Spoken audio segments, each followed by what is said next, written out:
এই মতো প্রেমাবেশে রাত্রি গোয়াইল, প্রাতঃকালে নিজ নিজ কার্যে দমে চলে গেল। পরের দিন সবাই কাজে চলে গেছে।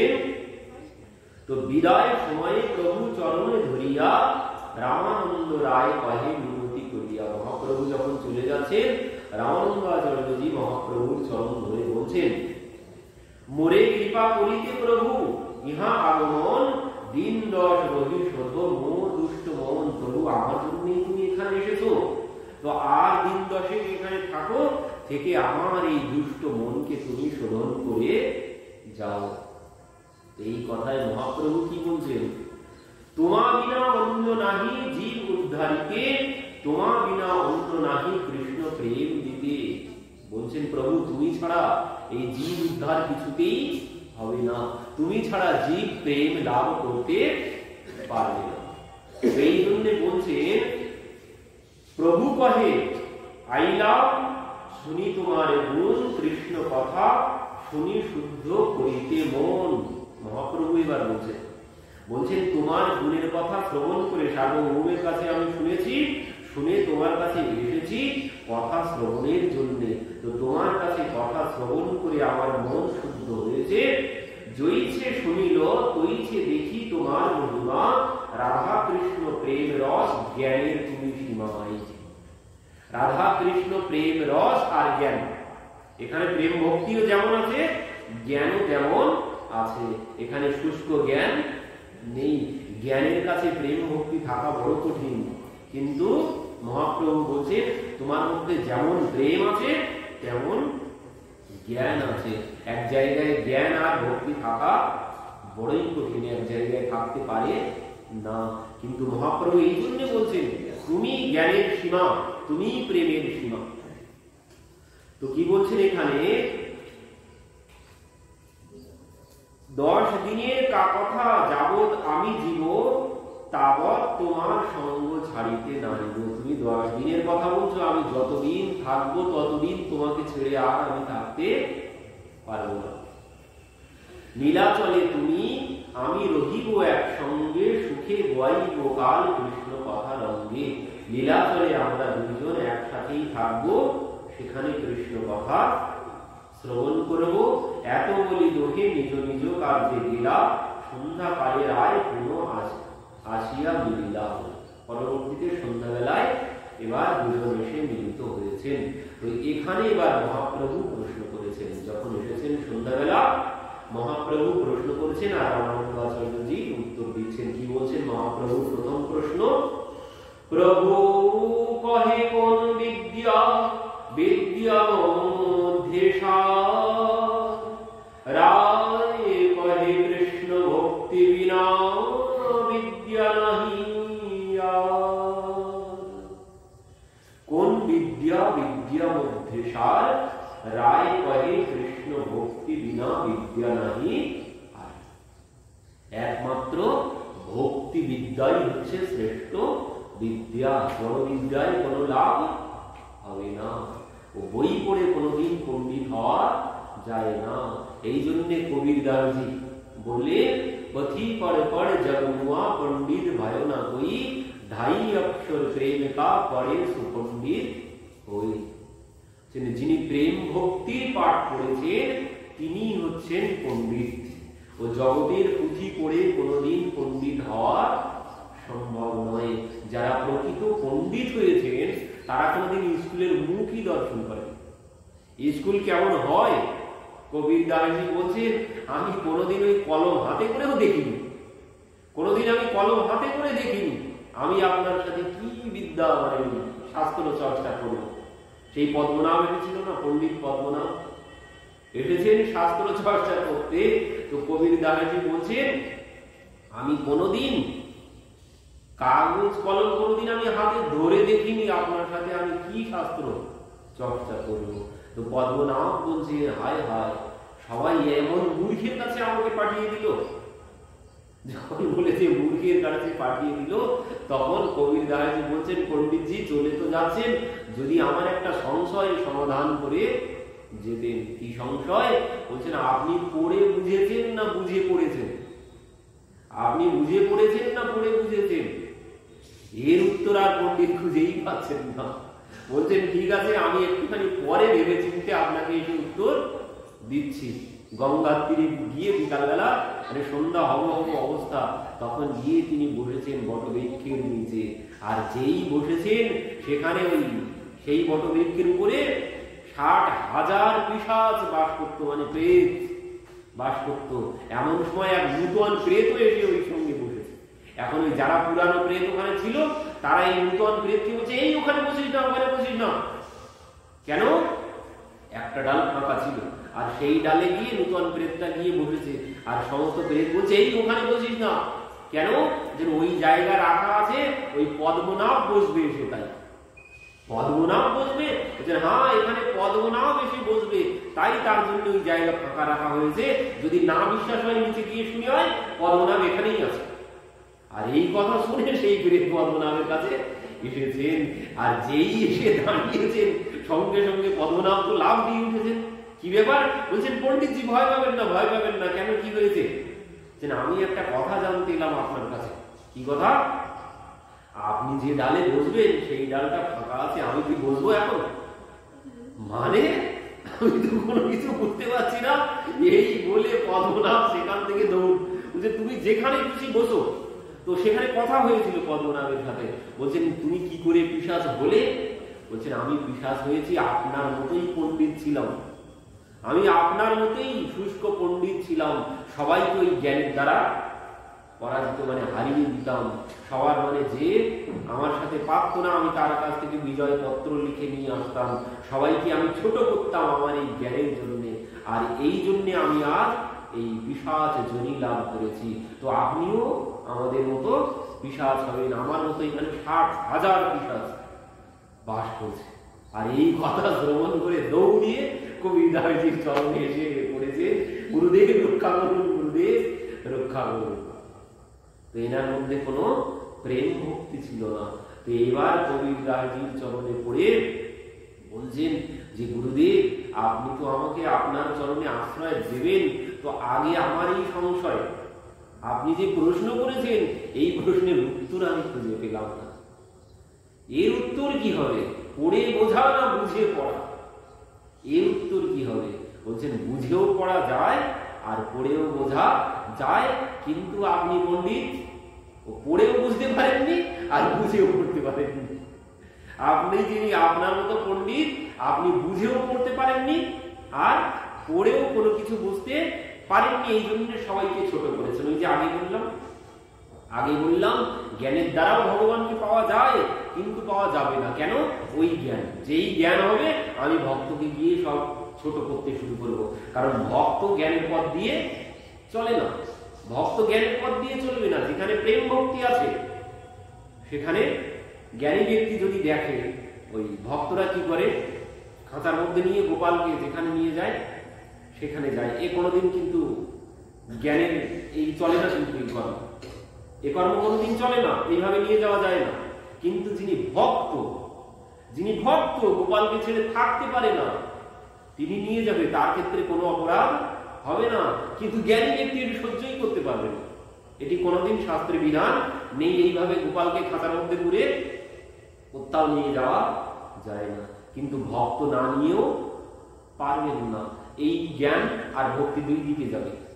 তো ভক্তের ভাবনা একরকম, তিনি গোপালকে ছাড়া থাকতে পারবেন না, কিন্তু জ্ঞানের বিশ্লেষণ আলাদা।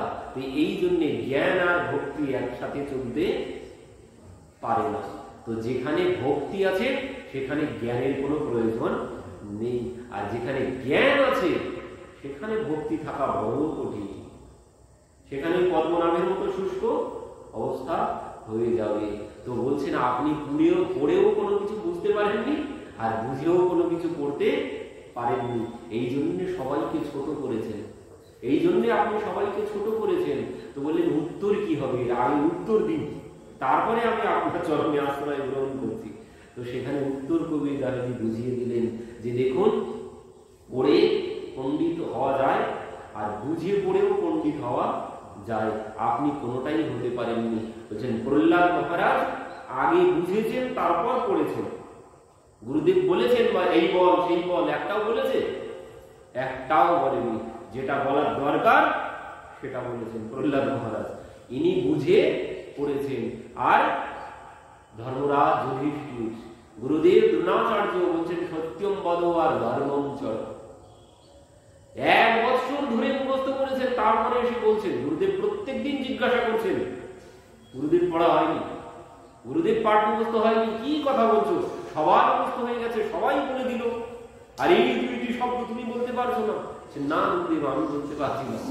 1 বছর পরে ধর্মরাজ এসে বলছেন, গুরুদেব আজ আমার পাঠ মুখস্থ হয়েছে, বলো সত্যম বলো আর ধর্মম চলো। গুরুদেব আমি 1 বছর ধরে পড়ে পড়ে পড়ে পড়ে এটাই মনের মধ্যে বসিয়ে নিয়েছি, সদা সত্য কথা বলবো আর সদা ধর্মের পথে চলবো। তুই এই পাঠ গ্রহণ করেছিল, তাই তিনি আজ ধর্মরাজ যুধিষ্ঠির হয়েছেন। তো ইনি পড়ে বুঝেছেন, মানে পড়ে পড়ে পড়ে পড়ে 1 বছর ধরে বুঝে নিজেকে শক্ত করেছেন, কোনোদিন অধর্মের পথে চলবো না আর কোনোদিন মিথ্যা বলবো না। তো ইনি পড়ে বুঝেছেন, আর প্রহ্লাদ মহারাজ বুঝে পড়েছেন। একদম ষষ্ঠাঙ্গে দণ্ডবোধ করে পড়েছেন পদ্মনাথ গোবিন্দাহজির চরণে। আজ থেকে আপনি আমার গুরুদেব, আপনি আমাকে রক্ষা করুন। বলছেন এই বিদ্যা, এই জ্ঞান, এই তত্ত্ব আমি এত পড়াশোনা করেছি, উপলব্ধি করতে কিছুতেই পারিনি, যে উপলব্ধি আপনার কাছে এসে আমার আজ হলো।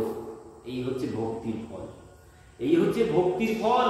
যারা যারা ভক্তি লাভ করতে পেরেছেন তাদের কাউকে স্কুলেই যেতে হয়নি, কোন পুঁথি তাদেরকে পড়তে হয়নি। সুরদাসজি দেখতেই পান না, হাজার হাজার পদ রচনা করে দিয়েছেন সুরদাসজি, কবির দাসজি, তুলসী দাসজি, কোনোদিন স্কুলে যাননি।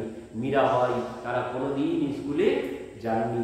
তারা হচ্ছেন প্রেমী ভক্ত। এখানে সম্পূর্ণরূপে প্রেম আছে, এখানে কোনো জ্ঞানের অভাব নেই। যেখানে জ্ঞান আছে সেখানে জ্ঞানের অভাব থাকবে, যেখানে জ্ঞান আছে সম্পূর্ণ জ্ঞান কোনোদিন পাওয়া সম্ভব নয়। কিন্তু যেখানে প্রেম ভক্তি আছে সেখানে কোনো জ্ঞানের অভাব থাকবে না। এটাই হচ্ছে ভক্তির সব থেকে বড় রহস্য। যেখানে প্রেম ভক্তি আছে সেখানে কোনো জ্ঞানের অভাব থাকবে না, কিন্তু যেখানে শুধু জ্ঞান আছে ওখানে সমস্ত জ্ঞানের অভাব থাকবে।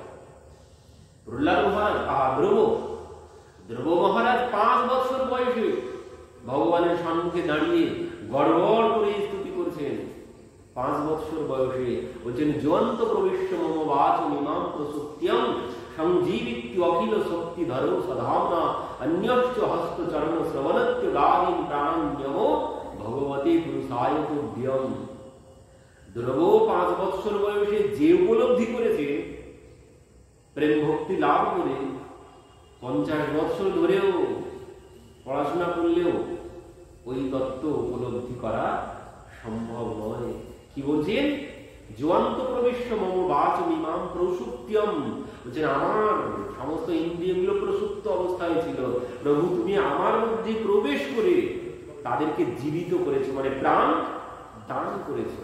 তুমি আমার মধ্যে প্রবেশ করে আমার সমস্ত শরীরকে, আমার এই শরীরকে তুমি সচল করেছো।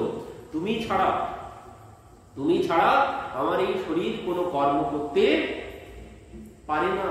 তুমি আছো বলে আমার ভিতরে আমি কর্ম করতে পারছি।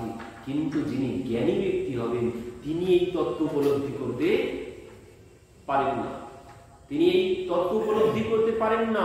আর যদি জড় বিষয়ের পণ্ডিত হই তাহলে তো মোটেও সম্ভব না।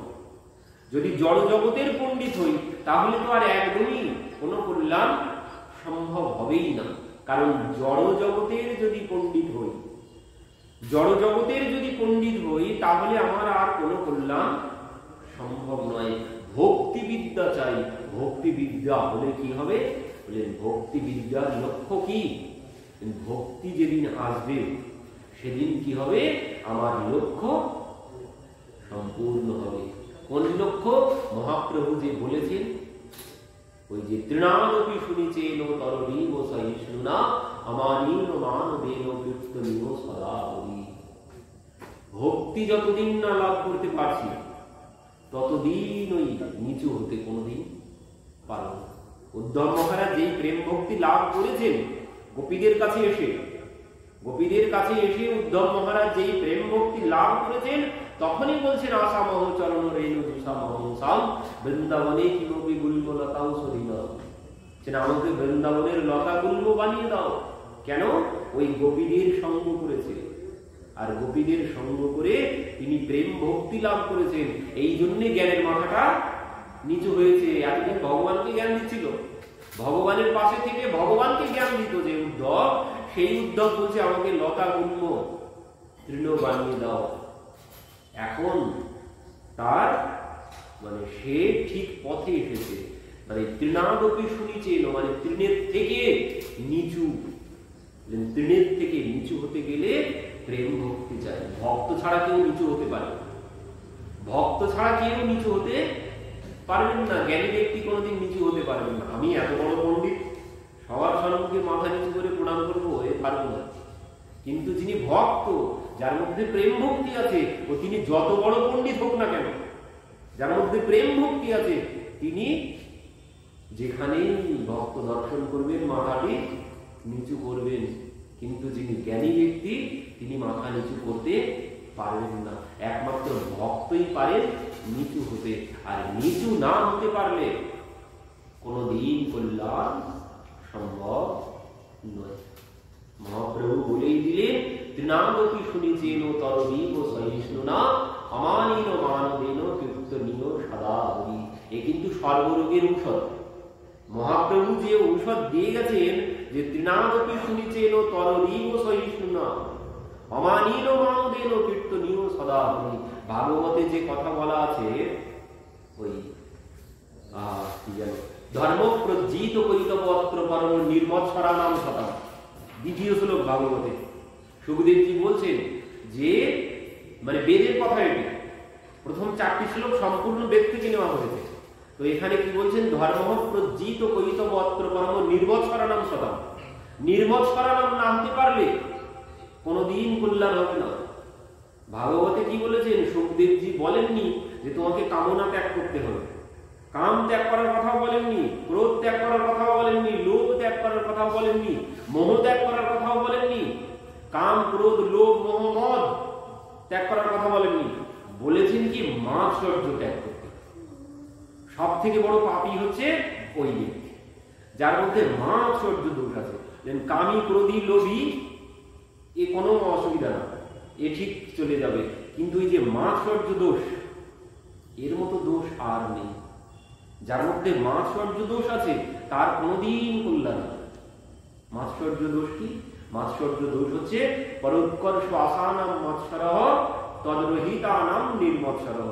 অন্যের উন্নতি দেখে যার কষ্ট হয়, অন্যের উন্নতি দেখে যার কষ্ট হয় তার মধ্যে মাৎসর্য দোষ আছে। এই মাৎসর্য দোষ যার মধ্যে আছে সে কোনদিন, তার দ্বারা কোনদিন কল্যাণ হবে না। বললেন সে ভাগবত শ্রবণের অধিকারী না, সে তো কোনদিন ভগবান পাবে না, আর সে কোনদিন এই ভাগবত শ্রবণের অধিকারীও হতে পারবেন না যার মধ্যে মাৎসর্য দোষ আছে। মাৎসর্য দোষ হচ্ছে সব থেকে বড় দোষ।